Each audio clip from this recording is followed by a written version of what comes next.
Cutting live across to Prime Minister Narendra Modi right there.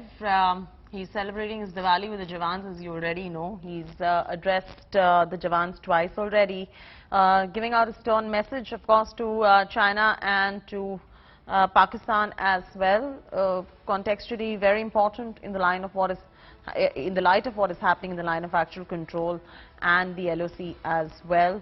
But these are live visuals that we're bringing to you of the Prime Minister's visit to Rajasthan.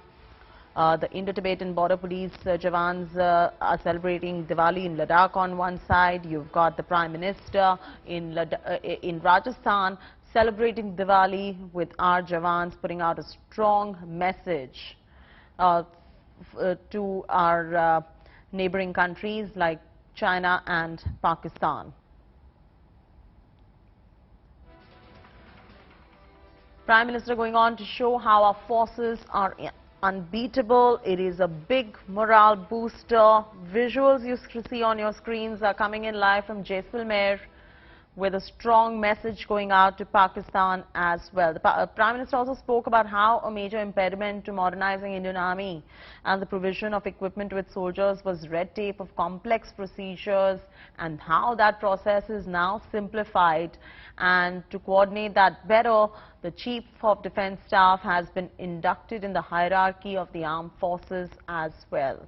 He also went on to say that while the Indian Armed Forces are capable of dealing with the enemies, they are at the forefront to help people during disasters.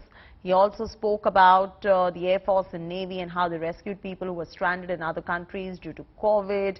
This is, all of this is a morale booster. This is something which boosts the morale of our jawans who are away from their families. They are far away from their homes, and the Prime Minister is celebrating Diwali with them. And there you go. That's a show of strength really coming in from India, with the Prime Minister in Rajasthan on that tank. Live visuals coming in. The Prime Minister went on to say how the country's army is engaged in military exercises with big countries as well. They are engaged in strategic partnerships to fight against terrorism. He spoke about how our soldiers give a befitting response if anybody casts an evil eye on the nation.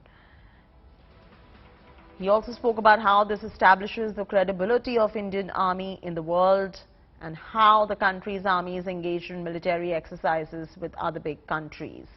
Jaisalmer, Rajasthan is where all of this is happening. He reminded Pakistan of Longewala as well. Very stern message really going out to Pakistan, to China.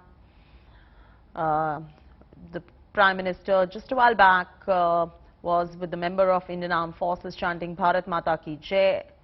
The Prime Minister is right there in Rajasthan to celebrate Diwali with our security forces.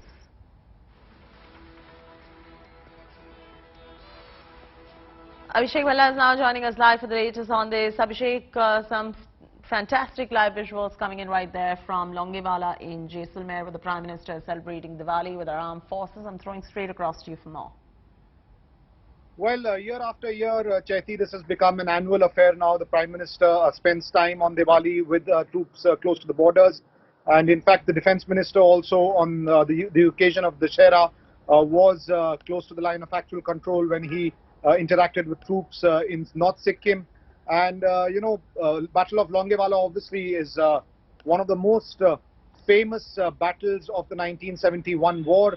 And it's a battle that reflects extreme valor and bravery shown by the Indian Army back in 1971, taking on the Pakistani army. It was just a company of 120 soldiers who faced the opposition in Longewala, and the Prime Minister spoke about that today as well. But most importantly, the Prime Minister took a clear dig at Pakistan as well as at China. He said that Pakistan has been propagating terror, and as far as China is concerned, he did not name China, but he used the term expansionism, and it was very clear that he was talking about China, and it's not the first time that he's referred to expansionism while speaking about the activities of the Chinese at the line of actual control.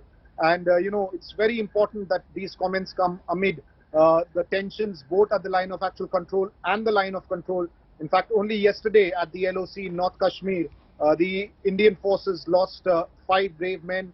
There were casualties to civilians as well, and the Indian army retaliated, and the Pakistani army has lost more than 6 to 7 soldiers. They've also had to pay a heavy price because the Indian army destroyed not just terror launch pads, but also managed to destroy some of the Pakistani army installations across the LOC.